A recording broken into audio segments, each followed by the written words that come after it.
আসসালামু আলাইকুম। আশা করি সবাই অনেক ভালো আছেন। আলহামদুলিল্লাহ আমিও অনেক ভালো আছি। একটি কথা মনে রাখবেন, মুসলিম মরতে জানে, মারতে জানে, মানে না কবু হকের পথে হার।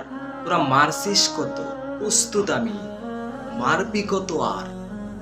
আলহামদুলিল্লাহ আপনারা অনেকেই জানেন, এখনো হয়তোবা অনেকেরই নজর তুলে পড়েনি। আমাদের নির্যাতিত নিপীড়িত সেই ফিলিস্তিনবাসী স্বাধীনতার স্বীকৃতি পেয়েছে। 28/5/2024 সালে ফিলিস্তিনকে স্পেন সহ আরো 3 রাষ্ট্র স্বাধীনতার স্বীকৃতি দিয়েছে। আমরা আশাবাদী একে একে জাতিসংঘ ফিলিস্তিনকে স্বীকৃতি দিতে বাধ্য হবে ইনশাআল্লাহ।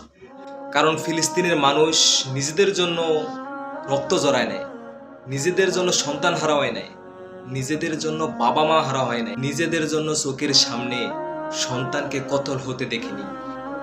একমাত্র ইসলামের সম্মান রক্ষার্থে আমাদের প্রথম কেবলা বায়তুল আকসা রক্ষা করার জন্য তারা জীবন দিয়েছে, তারা জীবনের সর্বোচ্চ ত্যাগ স্বীকার করেছে একমাত্র আল্লাহ তার রাসূলকে রাজি খুশি করার জন্য।